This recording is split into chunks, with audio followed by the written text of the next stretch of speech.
Yeah. Hey, everyone. Welcome to the Power Play Podcast special edition with our guest, Jamison Coyle from the NHL Network. I am Michael Ledoux. I am the Dan Dallin. I am Cameron Dallin. And I'm Trey Ledoux. Awesome, guys. Welcome, Jamison. Thanks for joining us on the Power Play Podcast. We appreciate you being here. Yeah, no, appreciate you guys inviting me. It's been a long time since I talked to you, Mike. So that's, a blast from the past, but happy to be here with you guys and chatting some hockey. That's awesome. That's really good.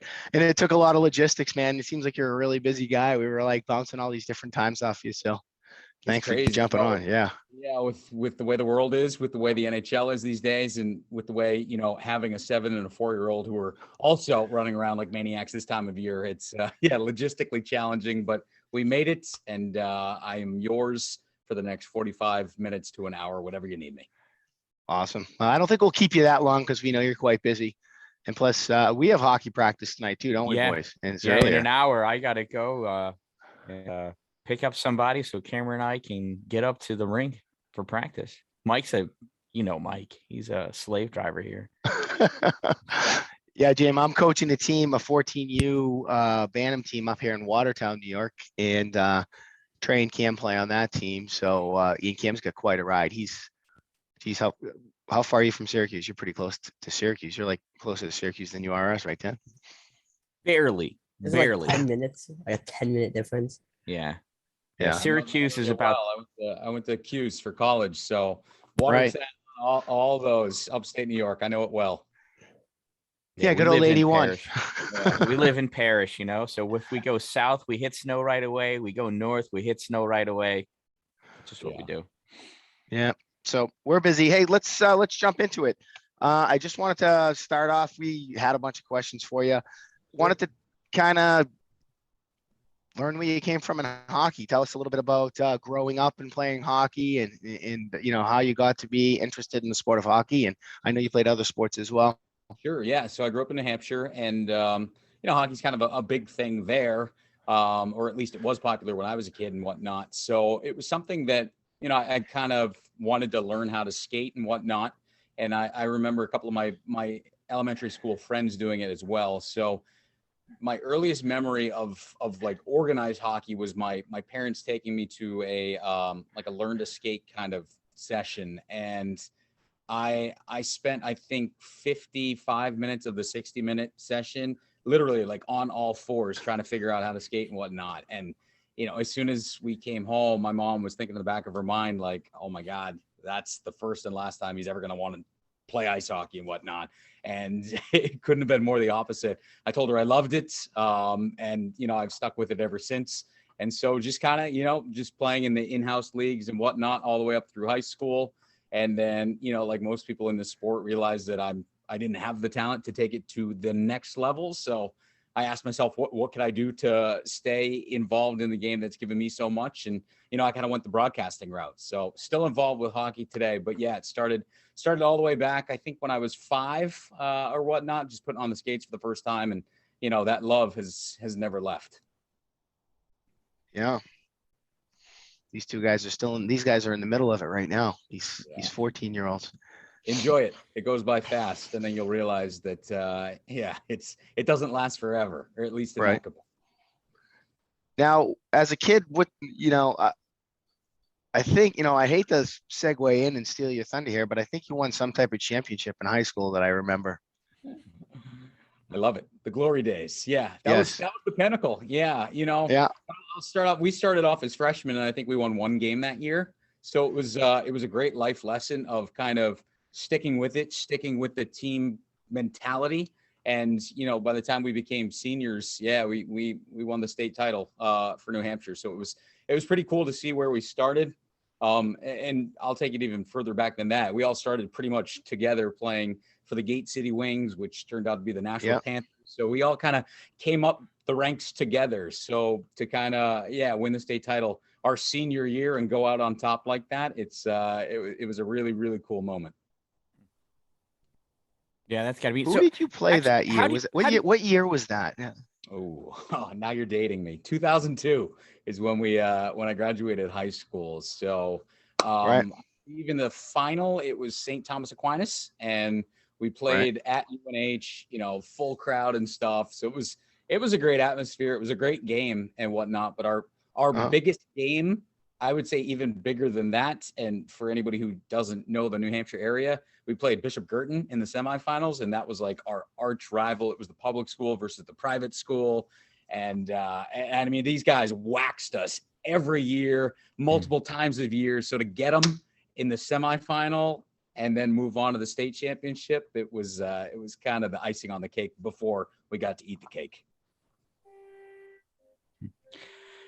So I'm curious if you could fill us in between you, Mike. How do you guys know each other? I mean, sure, Mike is from New Hampshire as well, but it's a small state, but it's not that small that everybody knows each other.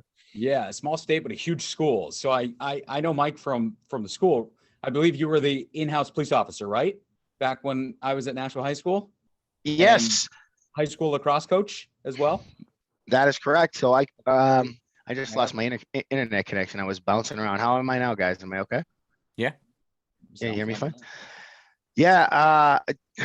Jamison, I was on the police department, and in 1999, actually, I got assigned to Nashville High School. And actually in 93 and 94, I coached the high school team, the high school hockey team. But then in 2001, I started coaching lacrosse with a guy by the name of Darren Fleury. And we got pretty good. We were in the same boat as you, quite honestly, as a hockey program. We had struggled as a lacrosse program. They had been very good under Gordy Webb, who had won a state championship with them against Pinkerton, which is kind of the arch rival in the lacrosse realm. And then we got a lot of your classmates and kids that you went to school with, kids like Josh Mannheim and Sean Sullivan, and a bunch of those guys really came through and developed our program to the point where we wound up in the state semifinals and lost. And I actually had a kid that played for me by the name of Tyler Seymour, who played in the Dome and actually beat Syracuse. He played for West Point back in probably maybe when you were to school there, actually. Oh, wow. So yeah. So I think that's how our paths crossed. And I was a big supporter of the hockey program at Nashville too, because so many kids, Brendan Farrell. I mean, that was a lot of kids that played for me. Yeah, and your office, I remember, was like the hangout. So if we could get like a live match or something like that, everybody would kind of go to Mike's office and whatnot. That was kind of the spot to be, but only if you were friends with me. Otherwise, if you were in that spot, that wasn't usually a good situation. So lucky for me, like I was never in that boat. But yeah, no, we were. I remember you well, and strong supporter of the hockey program, and I know a lot of my teammates on the hockey team, in the spring played for you in lacrosse and whatnot. So yeah, it goes way back, way back to 2002. Gotcha. And then, go ahead, Dan. Well, I was going to say, and so now you, after high school, you went to SU, but did not play hockey there, correct? Or did you? No, I had the choice of playing club hockey or club baseball there. And, I wanted something, the commitment for the club hockey was a lot. It was a much bigger commitment than club baseball. And at that point, I really wanted to focus on my academics, making sure I graduated from Syracuse so I could do what I want to do. The hockey commitment was, practices very early in the morning. You know how ice time is hard to get, whereas a baseball field in Syracuse was pretty easy. So for me, I enjoyed both of them. Looking back on it, would I try to do both? Probably, knowing that I could kind of balance all of that. But yeah, I kind of had to pick. So I figured I would do the baseball thing, a little bit lighter load in the springtime and just be a college student going to Syracuse basketball games, Syracuse football games, things like that. Whereas the commitment for hockey was a lot bigger commitment at that time.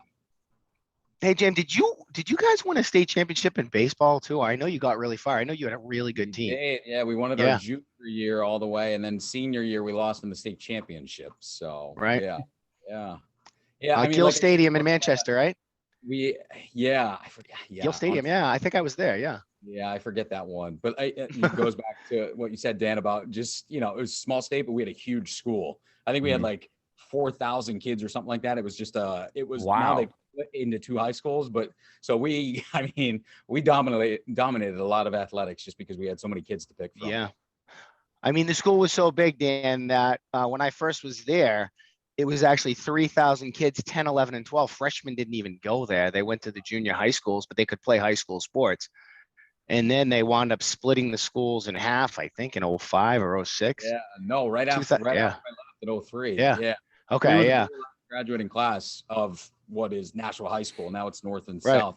North I and remember South, sitting right. there at Holman Stadium on graduation day being like, who's that? Who's that? Like, and not only that, I met kids at Syracuse that had literally like high school graduating classes of like 47 and stuff. And I'm like, yeah, no, we had like 1,500. So there's a small state, but yeah, we had a massive high school.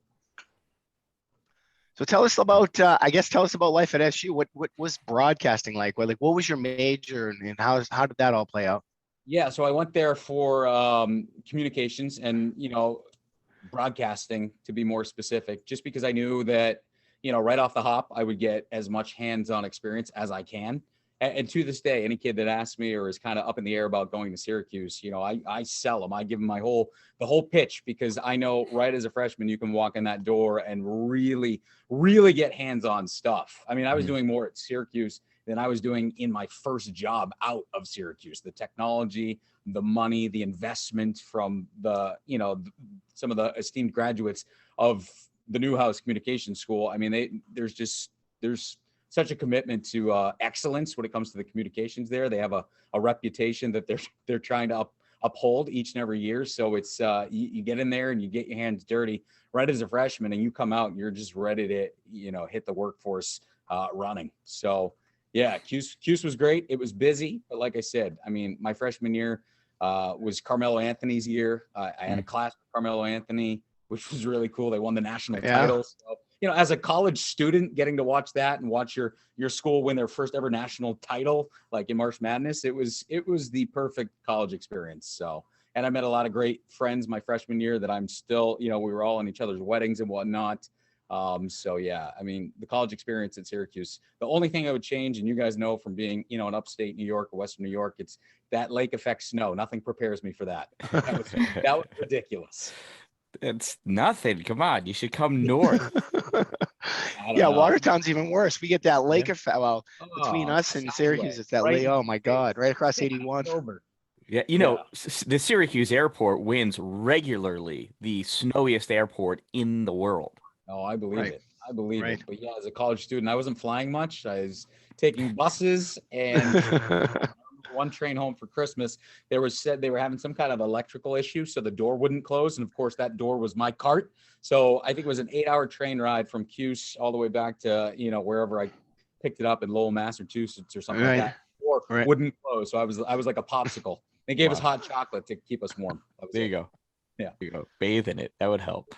So I got a selfish question for you, Jamison. Let's say somebody doesn't take broadcasting or communication in college, and they wait until their mid-40s to find a love for broadcasting and calling games. What the heck, man? What am I supposed to do now? Keep it going, because those resources are available to people now, right? So back when I was graduating school, there was no YouTube. The term podcast didn't even exist, right? So now, again, whether you're 40, whether you're 20, whether you're 18, my suggestion and my advice to people these days is, if you want to get into broadcasting, do it, because nothing's holding you back, right? You can fire up a YouTube channel today. You can fire up a podcast today, and I talked about just getting hands-on experience. You can do that. Whereas back in my day, I had to, call up local TV stations. Hey, can I shadow you for a day and stuff like that? Whereas, a lot of these kids are way ahead of wherever I was coming out of high school and college, just because they have the hands-on experience. They have hockey shows or whatever the heck they want to talk about. Like, it is at your discretion. So, it all comes down to work ethic and drive. And if you really want it, I mean, all of this technology is right at your fingertips. So there's literally nothing holding people back from jumping into broadcasting, no matter what your age is. Even if you're 14, right, Trey? Yeah. That's right. Trey does color call. He's my color analyst when we do games up in Watertown. Nice. That takes a skill. I work with a lot of good analysts right now, and just how they get in and out of plays and how they see the game so differently is just, I kind of, I thought I knew the sport of hockey until I got to the NHL Network, and just seeing how analysts see the game, it's completely different. So I have no doubt, Trey, that you see it way better than most of us talking right now. When's the last game? What was the last game he did? He did a high school game. Was it Baldwinsville? Last week, no, Baldwinsville was in Baldwinsville. Okay, yeah, that's right. It was the other game Liverpool. that week. Liverpool. Liverpool. Yeah, so Okay, Jamison, if you want to hear Trey, man, you just got to go to my YouTube channel, The Van Dalen, and look up IHC in Liverpool, and you can watch and listen to Trey. Hey, with no NHL games right now, I'm looking for something. So you'll get another. Check it out. I got college games. I got high school games galore. I got youth hockey going on there. Nice. Yep. I'll be doing Trey and Cameron's game this coming Sunday, I believe, as long as I clear that with my wife. Actually, if I commit to you, Jamison, now I got to do it. I got to do hockey instead of going to an indoor softball tournament. Yeah. See, now I've got to go ask my boss, my wife, if I can even, carve out time for that these days. That's right. That's how that works. Hey, so James, after college, did you go right to Nesson, or how did? Because no. No. Yeah, it was a long journey, but one that I wouldn't change for a second. So my first job out of Syracuse was a small town in Georgia, Dalton, Georgia, very independent TV station. I actually started off as a news reporter. Hated it. I was at city council meetings talking about paving sidewalks and things like that. I was like, oh, what have I done? All my other buddies, my college roommates and stuff are working on Wall Street, making good money, but I knew what I wanted to do and where I wanted to get to. So I took the first job that, was available, because it's a very hard industry to break into, at least getting out of college. And it was a news reporter gig. And then after about 3 months there, a job in the sports department opened up. So I jumped on that and I got it. And from there, I've been in sports ever since. So from Dalton, Georgia, I moved to Terre Haute, Indiana. And then from Terre Haute, Indiana, I went to Wichita, Kansas. And then from Wichita, Kansas, I went back home to Nesson. And then after 4 years at Nesson, now I'm down here just outside of New York City with the NHL Network. So yeah, it's been a journey, and it's taken me all over, but I've met some great people, some of my best friends, my wife. I picked her up along the way in Indiana and stuff.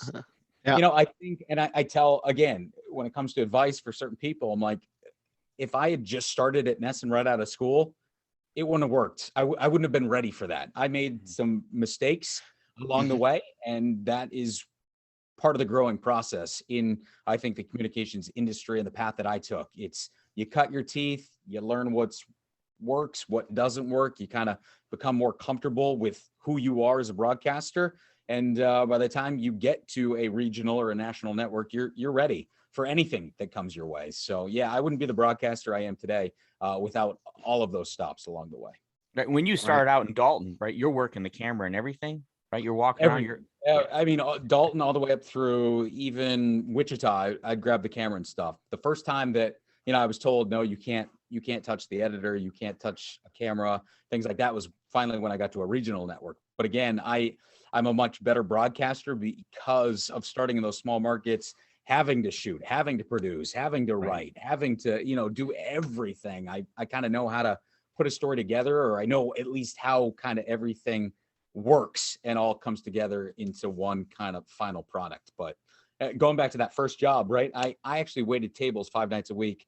I was making more money doing that than I was in my television job, because I needed to pay for my car and I needed to pay for my apartment. So actually every day I left the news station, went and waited tables at night just so I could, make rent and stuff. So yeah, it was a grind, but it kind of works out in the end if you stick with it and you know what you want your end game to be.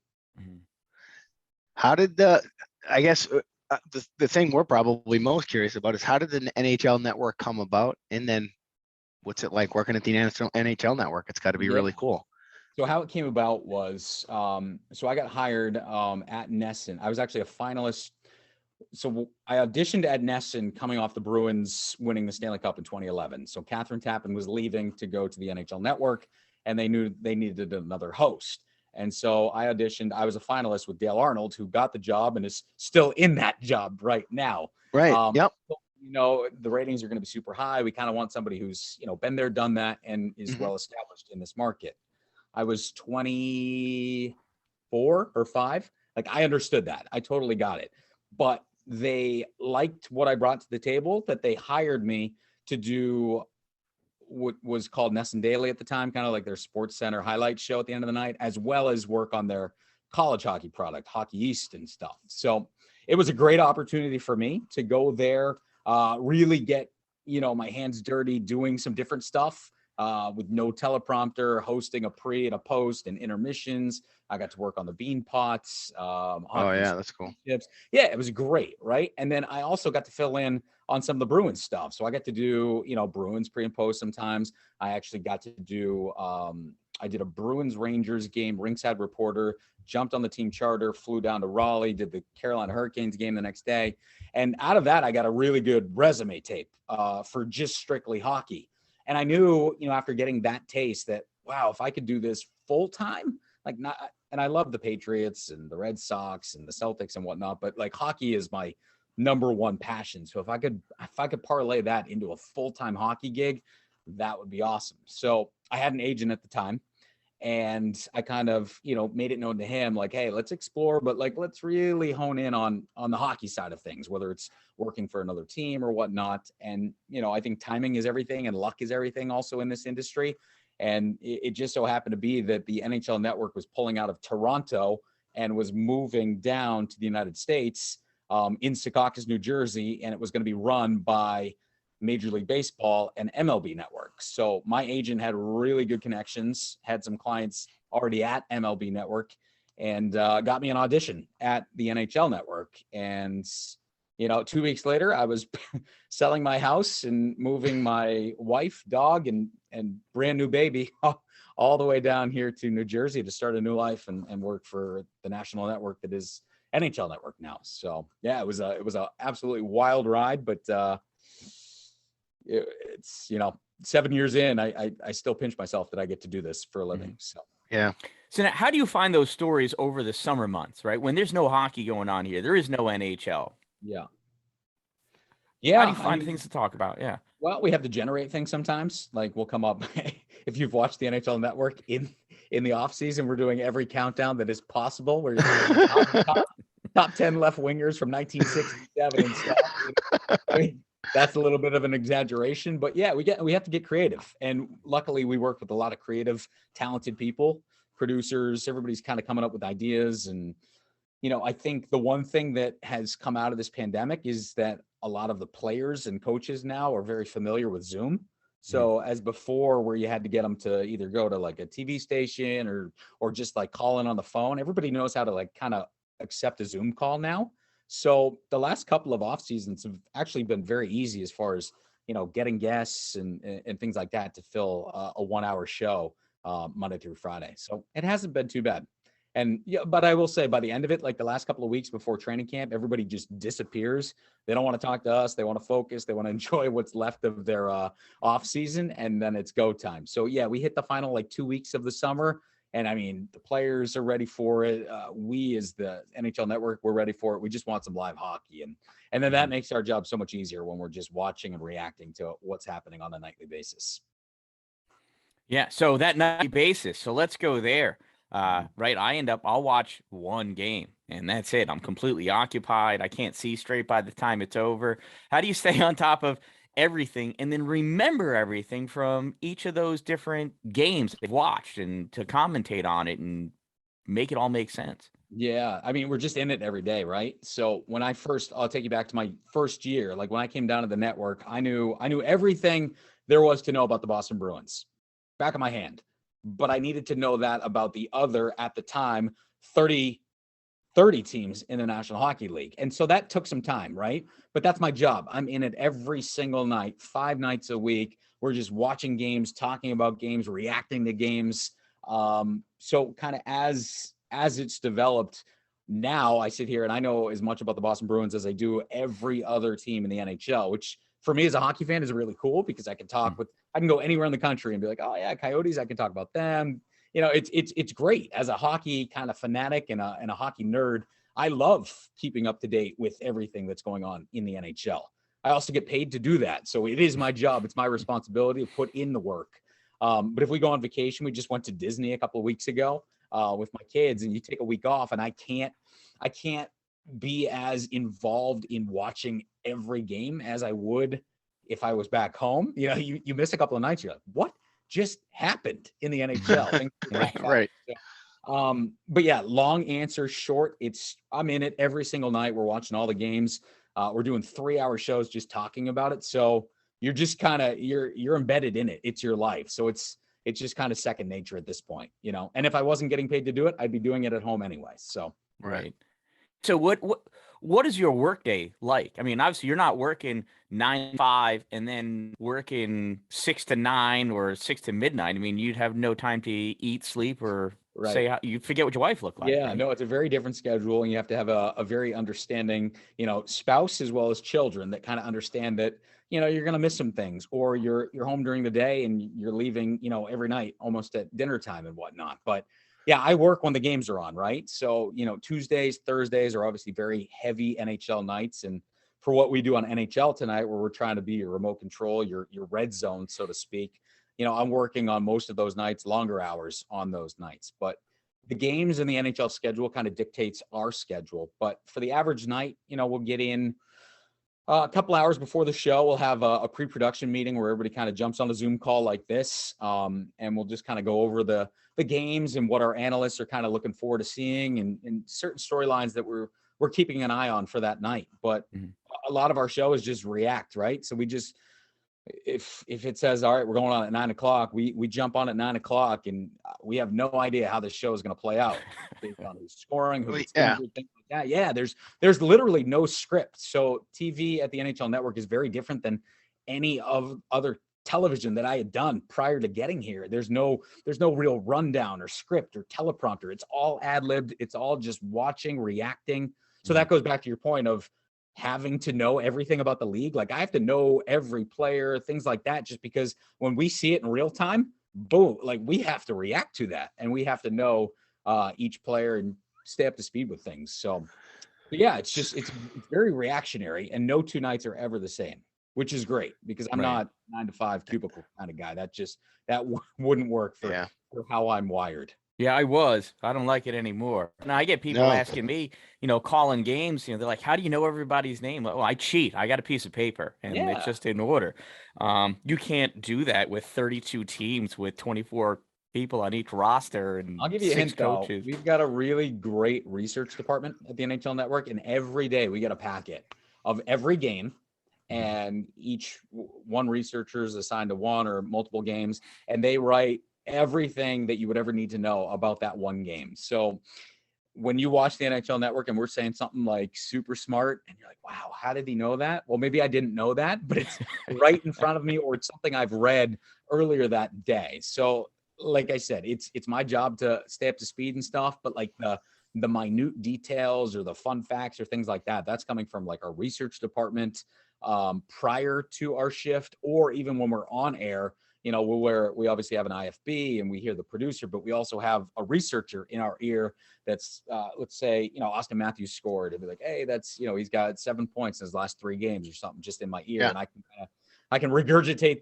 that to you guys at home, and everybody's like, oh, wow, he knows his stuff. And it's, no, I know some stuff. I don't know everything. So we get there's a lot of help behind the scenes that people don't see as well. Yeah. And Trey, that's what your job is. Next time we do an IHC game, you got to come with all that stuff. Well, you know, it's funny because Trey's a huge fan of Vancouver Canucks, and you're probably the only person, I don't know, around that probably knows anything about the Vancouver Canucks, because Trey will tell you Podkolzin and every other guy's stats. But can I ask Trey a question? I want to know how you feel about Bruce Boudreau there now. And I was just going to ask you. You obviously probably worked with him. I did. Awesome guy, right? And really wanted to get back into coaching. And, you know, we were rooting for him. He's such a great guy. He's a hockey lifer, and he's got so many great stories. But you can just tell that, you know, he's never won the Stanley Cup. And I think that's what every professional athlete or anybody who ever plays the game of hockey is. That's the ultimate achievement, is to win the Stanley Cup. And he couldn't do that at the NHL Network, but he can do that as a coach in the NHL. So to see him, I worked with him the night before he got the gig. I worked with John Tortorella the night before he got that gig. It's like I'm the kiss of death for these guys. Well, that's a good kiss. Yeah, exactly. Well, as far as our hosts and our analysts, it's like, geez, anytime they work with me, they're gone the next day. But yeah, no, I'm rooting hard for him. I think he's the perfect coach in that scenario to kind of jumpstart the pieces that were there.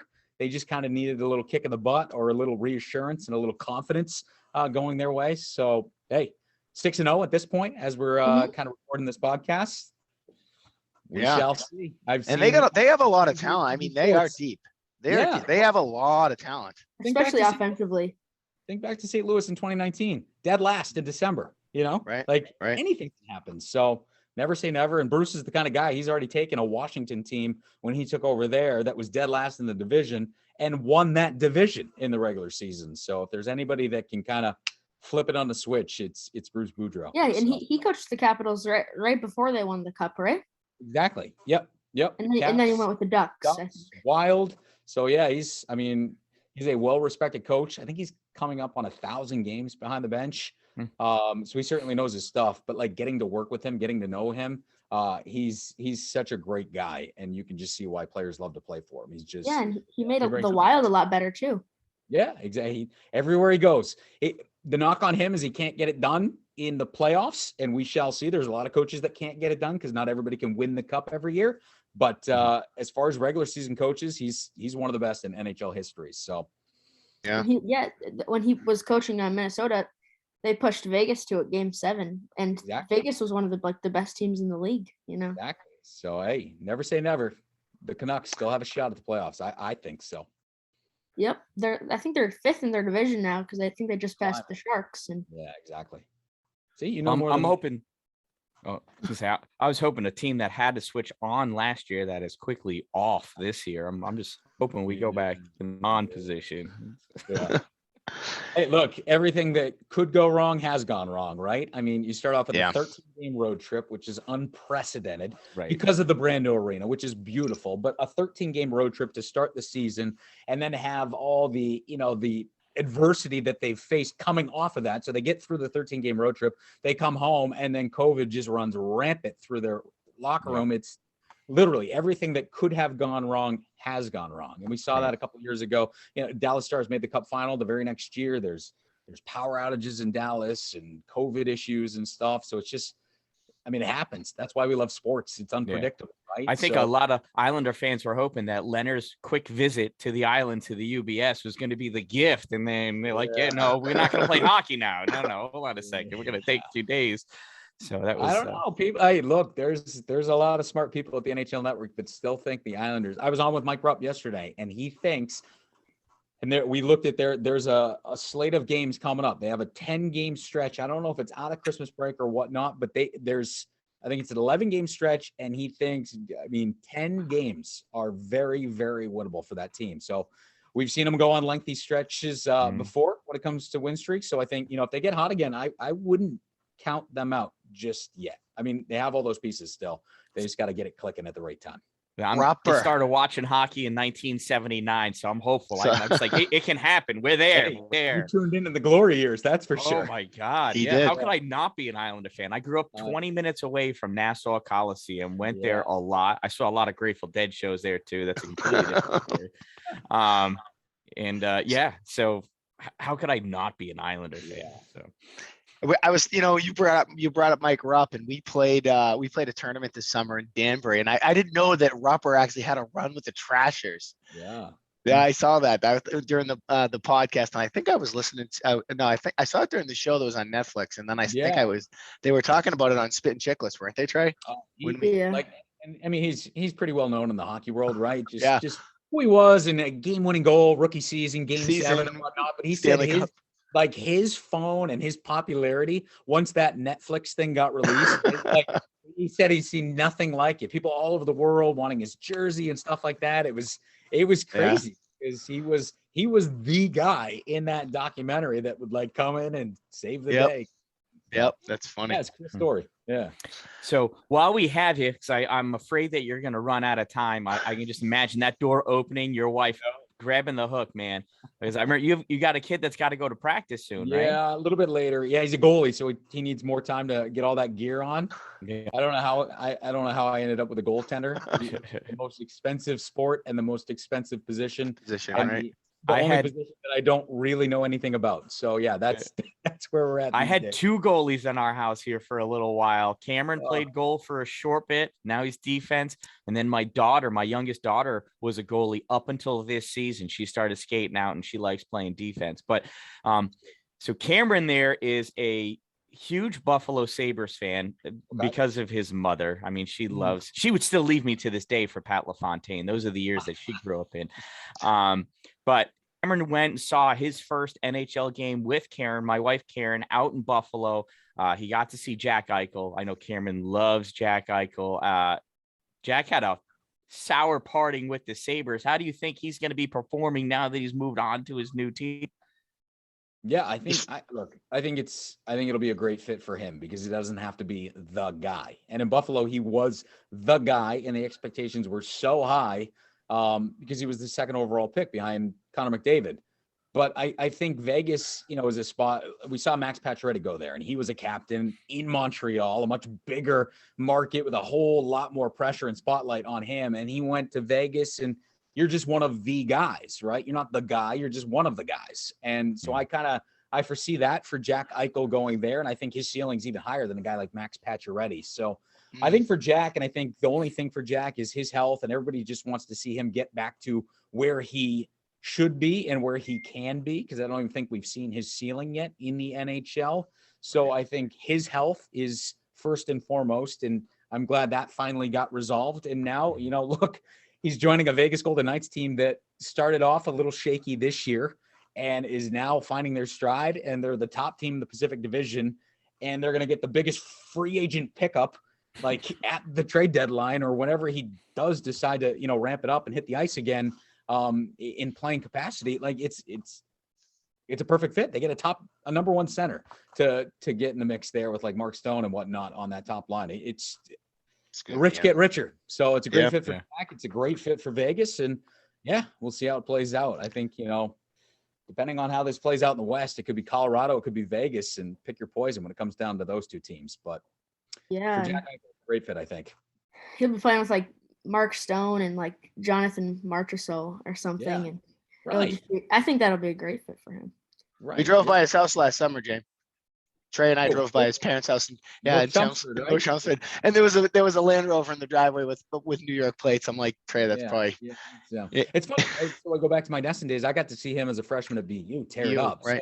So that's kind of one of the cool things about starting at Nesson, doing the college stuff, and working my way up to the NHL. Is a lot of these guys that I covered as freshmen in Hockey East are now in the NHL. Johnny Gaudreau, Connor Hellebuck, like Jack Eichel, like all those guys who are now superstars in the NHL. Like you saw them back when nobody really knew who they were, just playing for UMass Lowell or Boston College or Boston University. So how about Thatcher Demko? Yeah, he came to Nesson after winning the national championship as a freshman, and he was very soft spoken. So we actually interviewed him a couple of weeks ago, and he's like, "Hey, I remember you from Nesson and stuff." Like when he came to Jerry York. And so it's kind of cool to have those relationships with these guys as they kind of, climb the professional ranks. It's really neat. I was just wondering, what has been your favorite goal so far this season? Favorite goal this season. Oh my goodness. I think the Zegras one, right, with Sonny Milano and that. Yep. Because now I go to my kids' practice and everybody's trying it. I know you two guys have tried it, right? Don't lie to me. Everybody's trying. So to pull that one off, the creativity was pretty unbelievable. And to have the guts to pull that off in an NHL game is just, that's where these kids are at these days, the creativity and stuff and the willingness for these coaches to let them try that. I think the NHL and the game of hockey is in a great place right now. But I'd also be remiss if I didn't say Connor McDavid just undressing like 4 players for the Rangers and the Jets in like consecutive games and stuff. That was pretty ridiculous as well. Yep. That Malcolm Subban save the other day, not goal, but that Malcolm Subban save was he was out of his mind. I can't explain it, and that's why I can't. Like your body's not supposed to work that way. Right. He doesn't. They asked him, they're like, "What's your glove hand doing behind your blocker?" He's like, "I don't know." I don't know. Yeah. Right. Goalies, I know it. I have a son. He's a goalie. They're a weird breed, man. So. Mm-hmm. Hey, so a couple of interesting tidbits, and then we could probably put a wrap on this because I know you got stuff to do. I think we have Coach Flanagan on from the SU women's team on Monday, which is going to be really cool. He's the head coach of the Syracuse Women's Division I program. So that's really cool. And on a Trey front, I reached out to Elliot Friedman today because Trey is a diehard Elliot Friedman fan, trying to get him to give us 15 minutes of his time. So if you have any influence or see him in your crossing his path, say, hey, there's a guy that reached out to you to jump on a podcast. I can do that. Elliot is awesome. He's a great guy. He's so smart. Oh my gosh. I work with him all the time. Yeah, and much like I said about Bruce and a lot of people in hockey, like it's as good as they are and as professional as they are, they're great people, like off the air. And who you see with Elliot on air is who you get with Elliot off the air. He's got time for everybody. He's a great family guy. So yeah, if you can get him, then your podcast celebrity status goes way above me. He's awesome. He's a huge get. He's the insider. He seems to have all the information for everybody. That's the toughest job in hockey his phone is always on. And you talk about like having that work-life balance. And I mean, if you miss something, like that's your job, is to be the insider. You're supposed to break the news. And it's so much harder these days. I don't envy that job at all, because he is always on call. Right. Awesome. Yeah. How do you get in front of Twitter and Twitch and all this stuff? It's unbelievable. Yeah. It's passed me by. Like TikTok, I stopped. Instagram, and now I can't keep up. And now my kids are they're like, oh yeah, TikTok dancing and stuff. And I'm just like, this is where we've come to now. So yeah, no. Right. I'm with you. I've seen that stuff and I'm like, 30 seconds. Oh, I could crush that. I could own that. I couldn't be bothered with that. But then I learned how to use it and it's dead in 2 weeks. And I'm like, come on. It took me long enough to figure it out. So I'm done. Instagram, Twitter, Facebook. That's where I'm at. Cool. Yeah. Hey, here's your chance, Cameron, Trey. Any last questions for the NHL Network and Jamison Coyle? I wanted to know, when you played as a kid, what position did you play? I was a right winger. Yeah, I think, right winger most of the time. And I guess my best attribute was probably my speed, just trying to avoid getting crushed and work out. Cam. Work out all the time. I got hit pretty hard in a couple of those games. But yeah, I play defense. Sometimes I'll take it up because I'll take it, avoid getting hit. Because if I get hit, sometimes I'm like just that right amount away from the board that I can take that fall and like hit like the side of my head or my shoulder into the board. It's happened like one time against Canton. We were in Canton, but nice. Yeah, I wasn't the fastest. I wasn't the strongest, but I prided myself on being smart and just kind of knowing where I had to be and stuff like that. So it worked out to a degree. But then, like I said, the talent, it passed me by, and that's why I work in TV talking about hockey now. Right. Yeah. Yeah. Cameron does a pretty good job of his speed, and I think he likes defense because defensemen typically don't get checked. He can snake his way up into the O zone and then snake his way back and just wait for the puck again. That's my feeling. He's got to work on those shoulders if he wants to lay the hits. And actually, hitting, that's something too that I'm wondering how this is going to transcend. USA Hockey passed a lot of rule changes over the summer. I mean, a lot of rule changes, removing a lot of the physicality from the play, especially at the younger ages, taking out icing or, the ability to ice a puck without getting called and all penalty play. So they've done a lot of work improving the stick handling, the passing, and that neutral zone play also, I feel. Yeah. What do you think, how that's going to transcend as you move up into college in the NHL? I think we're already seeing it, right? Like just watch the World Juniors coming up and look at where the Americans are. And we're talking about the Sonny Milanos and the Trevor Zegrases. And like that skill starts because of some of those rule changes that you mentioned. And just seeing my kids play and like a half sheet with smaller nets and stuff. Like when I played at that level in mites, like we spent half the time chasing the puck that went all the way down the other end. Ice. Right. So I think USA Hockey has learned and has a really great development model to really teach skill and let skill be the driving factor for these kids kind of growing up and going through the system. I mean, Austin Matthews is a prime example. He played on mini rinks out in Arizona up until I don't even know how old he was before he hit a full sheet, maybe even like 12, 13. But like you wonder why this guy can shoot it in a telephone booth. It's because he's so used to just the skill and having to be creative and use his skill in such a small sheet of ice and stuff. So I think USA Hockey, knows exactly what they're doing. And I think a lot of those rule changes is to just kind of enhance the skill set of the younger players that translates to what we'll see, not only in, the World Juniors, but we see it on a daily basis in college hockey as well as the National Hockey League. It's crazy. Yeah, I agree. From what I've seen at first, seeing some of those rule changes, like this is ridiculous. It's nothing like what's going on in the real world. But just even as this season has progressed, watching how well that neutral zone play has advanced is fantastic. Like I think last year, Cameron and Trey's team, they played a girls team of the same age. And I told Cameron beforehand, I said, they're going to own you because girls have to pass. And they did. But I think after this year, even these boys can hang with the girls of the same age, remove checking, and they'll actually know what to do now. Just the skill is ridiculous, whether it's, male, female, it doesn't matter. The skill compared to when I was growing up and stuff like that, they teach it now, right? Like back for us, it was like power skating, stuff like that. It was the weight room. It was how much you could bench and stuff. Weights aren't even a big thing anymore. It's even in the NHL, these guys, they don't pump the iron in the summer. It's all about pliability, flexibility, and just, being limber and skillful and things like that. So I think the game has changed for the better. And that's why we're seeing such a fast, wide open, skillful NHL these days. It's great. Have you ever seen Nils Hoglander on the unicycle juggling? Yeah. Ridiculous. That's funny. Hey, we're getting close. We've taken a lot of your time. I think we've got a lot of questions in, and it was a really interesting interview. I'll tell you that. That's for sure. And awesome. Jamison, with your track record of people hanging with you and then getting that call the next time, answer my phone on that first ring all day tomorrow. Yeah. I'm thinking maybe Kevin Weeks will call us. Maybe Weeks will call us. Friedman. Yeah, I know, who knows? Right? Yeah. No, I've got a great track record for that. It's ridiculous. Jeff Borton was another one last show. Then he goes to Montreal. So really, there's something in the water. Yeah. So if you want the funny. promotion, come do an NHL Tonight with me the night before. That's how it works.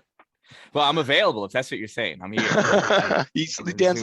Dan's job hunting. Buddies left and right. Like I just said, analysts are going down. They're getting promoted. Next man up, as they say in sports. Right. That's right. Well, I think we're going to drop this live Christmas morning. I think is good. It'll be our Christmas edition. So look for that. Awesome. And, yeah. Thanks so much for having me on, guys. It was a pleasure. And Merry Christmas, Happy Holidays to you and all your listeners out there. Appreciate it. All right, guys. And thank you very much. Hey, Jameson, as we say, right? Don't wait for it to be a good day. Make it a great day. All right. Thanks. Thanks, guys. Appreciate it. We'll see you later, James. Thanks, guys. Take care. Yeah. All right. Great chatting with you.